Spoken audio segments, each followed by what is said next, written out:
श्री शिवाय नमस्तुभ्यम। हर हर महादेव।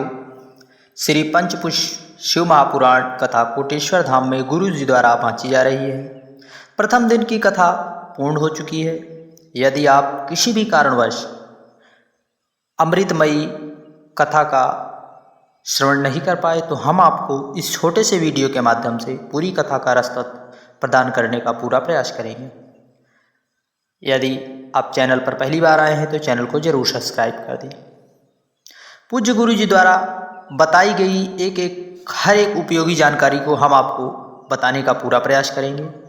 पूज्य गुरु जी ने पहली जानकारी दी, जब भी हम भगवान को याद करते हैं सच्चे मन व दृढ़ भाव से तो भगवान महादेव हमें ज़रूर एक न एक दिन खड़े होते हैं। गुरु जी ने बताया कि ढोंग की जिंदगी से अच्छा है कि हम ढंग की व सतमार्ग की व भक्त की जिंदगी जिएं, जिससे हमारा और जगत का कल्याण हो। बाबा भोलेनाथ कहते हैं, यदि आपके पास बेलपत्र नहीं है तो आप मुझ पर ही चढ़ी बेलपत्र को धोकर समर्पित कर देते हैं तो आपको संपूर्ण फल की प्राप्ति मिल जाती है। तथा गुरु जी ने एक विशेष जानकारी दी, जिस जानकारी को आप अपने जीवन में पहली बार सुन रहे होंगे कि तुलसी का दल और गंगा का जल और बेलपत्र कमल पुष्प यह सब कभी बासी नहीं होते। ठीक उसी प्रकार जिस प्रकार भगवान का भजन, रामायण, महाभारत, शिव पुराण, महापुराण तथा भागवत आदि ग्रंथ यह कभी पुराने नहीं होते, बासी नहीं होते। यह नित्य नूतन नए रूप में हमें दिखते हैं। उसी तरह जैसे हम अपने जीवन में सारी कथाओं का श्रवण कर रहे हैं, परंतु हमारा मन यह कभी नहीं कहता कि आज हमारा मन कथा सुनने का या रामायण पढ़ने का, सुनने का मन नहीं है। उसी तरह पूज्य गुरु जी कहते हैं, बाबा भोलेनाथ की कृपा से यदि आप सच्चे मन से आपके पास पुष्प नहीं है, चावल का दाना ही समर्पित करो, लेकिन भूल कर भी आप पुष्प को चुरा कर ना तोड़े। जहाँ पुष्प हो, बगीचे हो, उसमें से आपको जिस मालिक का बगीचा है उससे आप पूछ कर ही पुष्प को लाएं और फिर पुनः भगवान भोलेनाथ पर समर्पित करें। ऐसा करते हैं तो आपको फल की प्राप्ति होगी। अन्यथा भूल कर भी आप बिना पूछे पुष्प को तोड़कर ना लाएं और ना ही चढ़ाएं। इस बात का विशेष ध्यान रहे। पूज्य गुरु जी ने जो लोग कहते हैं श्रेष्ठ कुल में हम जन्मे हैं, हमारा कुल बहुत ऊंचा है, पूज्य गुरु जी ने कुल की विशेषता के बारे में बताते हुए कहा कि श्रेष्ठ कुल वही है जिसमें भगवान का भजन करने वाला, भगवत मार्ग पर चलने वाला हो, वही श्रेष्ठ कुल है। अगली जानकारी गुरु जी ने बताया कि यदि आप एक लोटा जल भगवान शंकर को समर्पित करते हैं दृढ़पूर्वक व निष्ठा भाव से तो आपके सारे दोष मिट जाते हैं।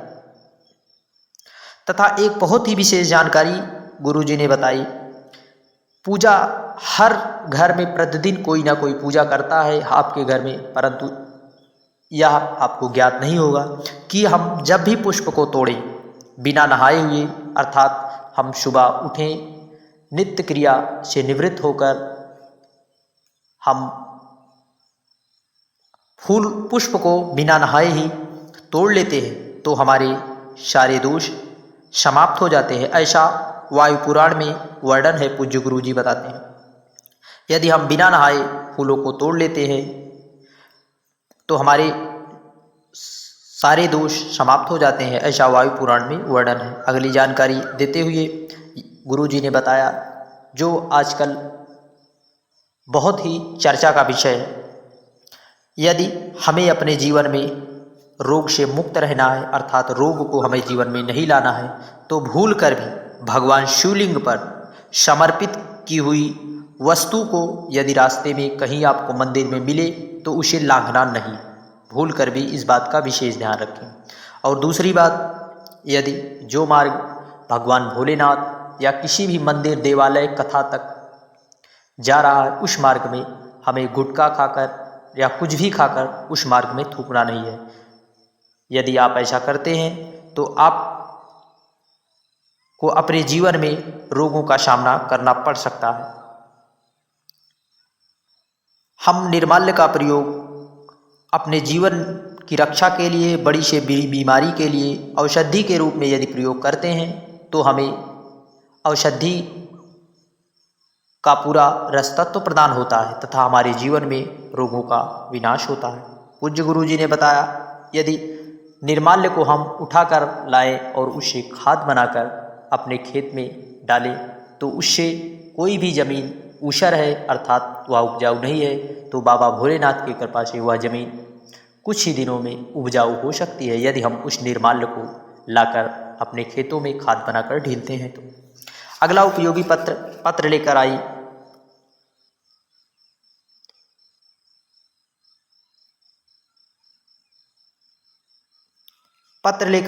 विनीता जी धार एमपी से। एक लोटे जल का क्या बखान करूं बाबा, मेरी एक बेटी ऑपरेशन से हुई थी।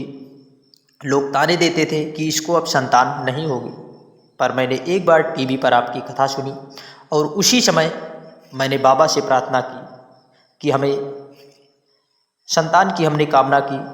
बाबा की कृपा का क्या बखान करूं, मैंने एक लोटा जल चढ़ाना प्रारंभ किया और मुझे गर्भ ठहर गया। 8 महीने बाद मुझे डेंगू हो गया। डॉक्टरों ने हाथ खड़े कर दिए।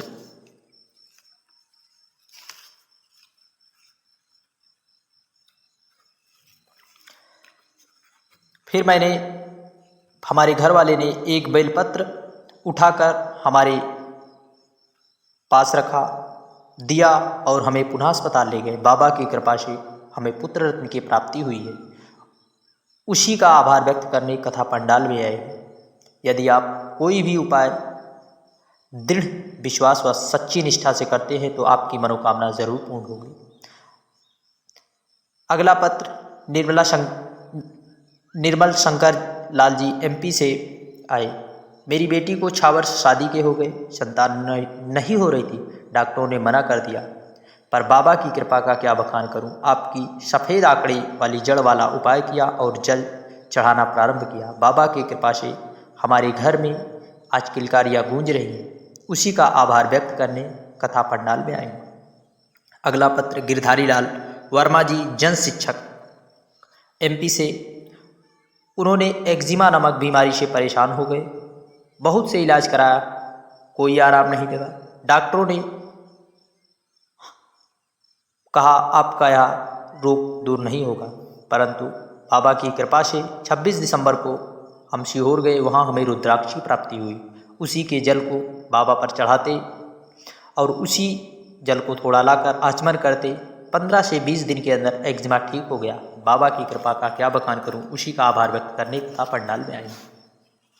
पूज्य गुरु जी ने आज बिल्कुल नया ही उपाय बताया पंच पुष्प शिव महापुराण में, जो कि एक पुष्प का वर्णन करते हुए बताया कि यदि आप इस पुष्प को समर्पित करते हैं तो संतान की प्राप्ति के लिए या वंश की वृद्धि के लिए आपको बेहद ही लाभकारी होगा तथा जीवन में सुख समृद्धि वैभव की प्राप्ति होगी। यदि आप इस उपाय को सोमवार की अष्टमी या माह की शिवरात्रि पर करते हैं तो आपको विशेष लाभ होगा। यह पुष्प है परिजात का पुष्प, जिसे हर श्रृंगार का पुष्प कहते हैं। परंतु पुष्प को समर्पित करने से पहले विशेष ध्यान रखें कि पुष्प की डंडी को तोड़े ना। परिजात हर श्रृंगार का पुष्प को आप तोड़ लाए। आपको विशेष ध्यान रखना है कि पुष्प को जहाँ से पुष्प लाए उस मालिक से जरूर पूछ लें। चोरी करके पुष्प को बिना पूछे कदापि न समर्पित करें। उस पुष्प को लाकर माता अशोक सुंदरी वाली जगह पर डंडी का मुख शिवलिंग की तरफ करके समर्पित कर दे अपनी कामना को करते हुए। फिर आपको उसी पुष्प को उठाकर माता पार्वती के हस्तकमल पर डंडी अपनी ओर तथा पुष्प का महादेव की तरफ रख दें। फिर उसी पुष्प को उठाकर शिवलिंग के ऊपर फूल का मुख अपनी ओर करके समर्पित कर दें और अपनी मनोकामना को कह दें। बाबा की कृपा से आपकी मनोकामना जरूर पूरी होगी। एक विशेष उपाय बताया कि यदि आप पीछे की डंडी को तोड़कर सुखा लेते हैं और उसका चंदन तैयार करके बाबा पर त्रिपुंड लगाते हैं तो संतान प्राप्ति के लिए आपको ज़रूर लाभ होगा। पूज्य गुरु जी ने बताया इस पुष्प को 3 जगह आप समर्पित करते हैं तो आपको विशेष लाभ होगा। पहला, नर्मदा से बने निकले हुए शिवलिंग अर्थात कंकर को यदि आप समर्पित करते हैं। दूसरा, यदि कहीं एकांत पर बाबा भोलेनाथ का मंदिर है, एकांतेश्वर महादेव का, तो आप उसमें इस पुष्प को समर्पित करके यदि आपका कोई कोर्ट का केस है तो आपको ज़रूर लाभ मिलेगा। तीसरा, नदी के पास, कुएं के पास, बावड़ी के पास यदि कोई शिवलिंग है तो आप इस पर समर्पित करके अपने जीवन को सुखमय बना सकते हैं। श्री शिवाय नमस्तुभ्यम। हर हर महादेव। वीडियो की जानकारी अच्छी लगी हो तो चैनल को जरूर सब्सक्राइब करें। ओम नमः शिवाय। हर हर महादेव।